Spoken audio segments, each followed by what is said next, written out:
če nekdo reče, ti pa ne veš, ti toliko veš, da ga niti ne rabiš prepričevati, da veš. Ne, toliko veš, oziroma toliko si siguran v to. Ne. Pa lahko tukaj vidiš, da ta toksičnost na socialnih omrežjih je v bistvu projekcija toksičnosti iz družinskih odnosov, ko je bila oseba v položaju nemoči, v otroškem položaju in je imela občutek, da nima prave vrednosti v življenjih staršev, da je mogoče v napoto, da je odveč, karkoli, in pa to zakoplješ noter v sebe in pa ko pride stres testi, pa to eksplodira. Ne? In pa ta žolč, ki ga bi mogel dati nazaj tistim, ki so ti ga dali tep, ga daš nekom ali grešnem kožlu ali pa žrtvenem jagnju, se vseeno. In pa je napaden z tvoje strani in ga to spomne, kako je bil napaden strani, ne vem, šolcev, brata, tete, ne vem, kogarkoli. In pa jasno na tak dražljaj alergično reagira, pa še sam ne ve zakaj. Pa gremo pa v ping-pong 3. Newtonovega zakona. Akcija, reakcija, pa ta reakcija sproži akcijo nazaj in pa se to dviguje, dokler ne pride do neke točke, ki se prekine. Ne? In po eni strani je dobro, v narekovajih, da so ljudje tako kronično utrujeni, da ne pride do nasilja. Ja, fizičnega, ja. Ker enostavno, ampak glih zaradi te kronične utrujenosti, neprespanosti, izčrpanosti, so pa sploh toliko občutljivi na recimo COVID, da rabijo, da je sploh do tega prišlo. Ker imaš en kup raziskav, da recimo, če ne spiš 8 ur na dan, ampak spiš 6 ur na dan v povprečju, ne da si v posli, spiš, ne? Da se tvoja občutljivost na respiratorne viruse dvigne za 500 do 600%. Zdaj se lahko ljudje vprašajo, ne vem, če so delali tako raziskavo, moja niso, kakšen je bil spalni vzorec teh, ki so imeli težji potek COVID-a. Ali so imeli dost globokega spanca, ali so imeli dost REM spanca. In jaz mislim, da bi videli, da je tam velika podobnost neprimeren spanec, zdaj zakaj ne spi dobro, je spet drugo vprašanje, s tem, da je pa bil dodatno preobčutljiv na določeno vrsto bolezni in da je na njo odreagiral pretirano sistemsko in je mogel paliti na intenzivni oddelek ali pa na respirator. Ne? Čistko. Ker če gledamo, je tako ogromna razlika reakcij na isti virus med enimi, ki imajo čist asimptomatsko, k sreči jih je večina, ne? Pa med enimi, ki pa na njega odreagirajo tako, da se čist razpadejo. In pa se moraš vprašati, zakaj je taka razlika, če je telo pri obeh zelo podobno in deluje, ima pa virus je isti, ja. Pa virus je isti. Zakaj? In to je tako, ko imaš recimo krizo, zakaj ena podjetja sploh nimajo nobenih težav, ena celo poslujejo boljš, ena pa takoj propadajo. Jaz tukaj pa gledam, da tiste recimo, ki so en teden po začetku lockdowna so zapirali firme, zaradi stres testa so podobni tem, ki recimo morajo zaradi izga COVID-a iti na intenzivno. Pa to ne pomeni, kad doskrat podarjajo, ja, ta je bil pa, ne vem, na olimpijadi, pa ima težki COVID. Tako da recimo te, ki hodijo na olimpijado, so zelo zdravi. Ne, pa ki so v bistvu zelo prekurjeni. To ne možeš verjeti, ko recimo delaš z njimi, koliko so v izgorelosti, kronični utrujenosti, pa se ne zavedajo tega. Ne. In pa je logično, da ko jaz preberem, ja, ta je bil zdrav, pa je zbolel, pa je mogel v bolnico, da ni bil bolan, ali pa ker ni bil bolan, pa zdrav, to ni isto. Ker ti lahko nisi bolan tako, da imaš neko diagnozo, pa si neprespan, premalo piješ, preveč se giba si, ali pa si odvisen od gibanja, oziroma imaš strah pred sproščenostjo, ker je osnovn gradnik pravilno delujočega imunskega sistema je, da se lahko sprostiš, greš v parasimpatično stanje avtonomnega živčnega sistema, zaradi tega, da se takrat telo spočije, se reorganizira, naštima nišan na imunskem sistemu, da lahko prepozna, kaj je dejanska recimo nevarnost ali pa kaj je pa nekaj, kar je dobrega. Ali pa recimo, če nisi dovolj pogosto v parasimpatičnem stanju ali pa da si v močnem simpatičnem stanju, ti se kri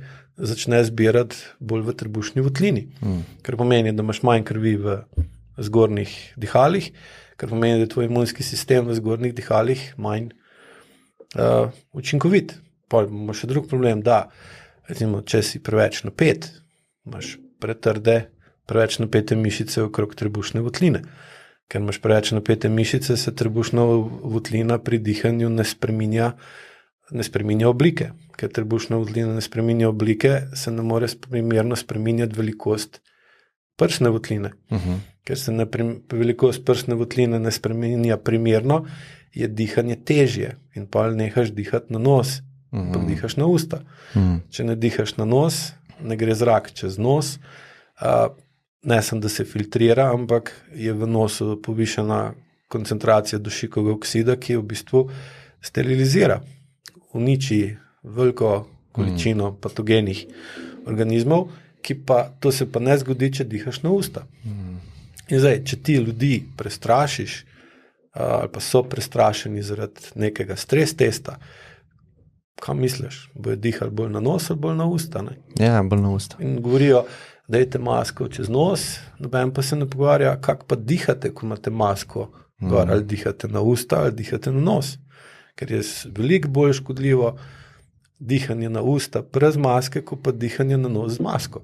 Samo tem spet, ko se pelem na kolo ali pa hodiš, ali pa si v avtu, pa gledam ljudi, ki jih vidim, ki se peljejo nasprot, mogoče na 10 ljudi vidim enega, da ima usta zaprta, ko sedi za volanom in pele avto, pa si misliš, kaj takega počneš? Sediš, držiš volan, pa nogo imaš na gasu, to je to.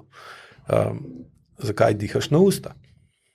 In to je, recimo, in zdaj, zaradi tega pomeni, da prvič je pretiranem stresu, drugič je v tem, da ne uporablja pravilno respiratoren sistem za to, za kar je narejen, in pa je logično, da je bolj občutljiv na respiratorne bolezni, med katerimi je ena od njih tudi COVID. In zdaj, če bo nekdo se cepil, pa bo še naprej dihal na usta, bo kaj? Njegov imunski sistem ne bo se dvignil in bo pa kljub cepivu lahko zbolel za COVID-om. Ne, mogoče tako resno, kot bi, zato je pa cepivo super, samo bo pa problem potenciral in se bo pa preselil na drugo lokacijo ali pa v drug čas in bo se razbil v hujšo obliko. Težave s srcem, ali pa, ker zdaj, če imaš ti recimo previsoko napetost v trebušni votlini zaradi simpatičnega, permanentnega ali pa pretirano aktivnega simpatičnega stanja avtonomnega živčnega sistema in se vse skupaj energija jo povlečemo v trebušno votlino, da se zaščitimo, tako kot recimo, če padeš v fejs hladno vodo, se ti kaj zgodi v trebušni votlini? Dvigne se pritisk. Zdaj, dvig pritiska v trebušni votlini pa tudi vpliva na dvig pritiska v prsni votlini. Tam je pa kaj? Srce. Zdaj, če je pritisk okrog srca skozi povišan, ali to pozitivno ali negativno vpliva na delovanje srca. Zdaj, nekdo, ki ga recimo strah okužbe za COVID-om, pa je prestrašen zaradi tega, ali se bo okužil ali ne, ali ima on masko ali nima, ali se je razkužil ali se ni, tak je. Stokrat boš dozame cepivo, pa se pomiri, sem zaščiten nekaj časa, ne vem, koliko je zdaj, 6 mesecev ali koliko, 8, odvisno. Kaj bom pa zdaj naredil v tem času, da bom uredil svoje, ne vem, dihanje, spanje, gibanje, odnos do časa, odnos do energije, da bom manj občutljiv, manj izpostavljen, ko bo nov stres test. Tako recimo bi plinarna videla, te cisterne, take, ki so, ko delamo po 10 letih, stres test, jih 15% popoka, kaj bi naredili? Jih pustili noter ali bojo proizvajalcu rekli, fantje, te cisterne niso v redu, dajte zamenjati material, dajte debelejšo, steno, ker bi videli problem. Zdaj, stres test jim je, če pa stres testa ne bi delali, bi pa mogoče čez 15 let imeli serijo eksplozij cistern, kjer bi lahko ljudje pomrli in bi rekli, shit, nismo vedeli. Na tak način jaz razmišljam o COVID, in zdaj cepet, je pač čisto odvisno od vsakega posameznika itak. Meni se zdi večji problem ta, kako sem že rekel, zakaj se nekdo sploh je postavil v tako situacijo in bi se mogel vprašati pa reči, ok, ni to slučajno, kaj pa je lahko, in pa se lahko informira pa reče, ok, vidim tukaj, delam napake, tam delam prav, bom vložil čas pa energijo v to, da bom tisti, ki sem šibek, zboljšal. Veliko za pričakovati, to, kar govoriš zdaj. Ja, vem, na koncu so pa tudi vložki, kaj se bo dogajalo v prihodnosti, če tega ne bomo se lotili na podoben način, pa tudi veliki. Zdaj, kao fuzijo mislijo, da bo kmalu pa to, pa bomo pa spet bili super, ko bomo imeli ogromno energije, ko bo poceni. Sam realno bomo še bolj razvajeni na tem področju, da bomo lastno neučinkovitost pokrivali z više učinkovitostjo tehnologije. In to, kaj tudi če gledaš ko lastno neučinkovitost in našega imunskega sistema pokrivamo z više učinkovitostjo tehnologije ali pa znanosti, tako kot sprej rekel medicine, španska gripa ali pa danes, kar je ok, samo dolgoročno gledano je pa to pot v velike težave čez ne vem koliko let. Ja. V tem kontekstu. Ja. Super uvod. Nisem te niti pozdravil.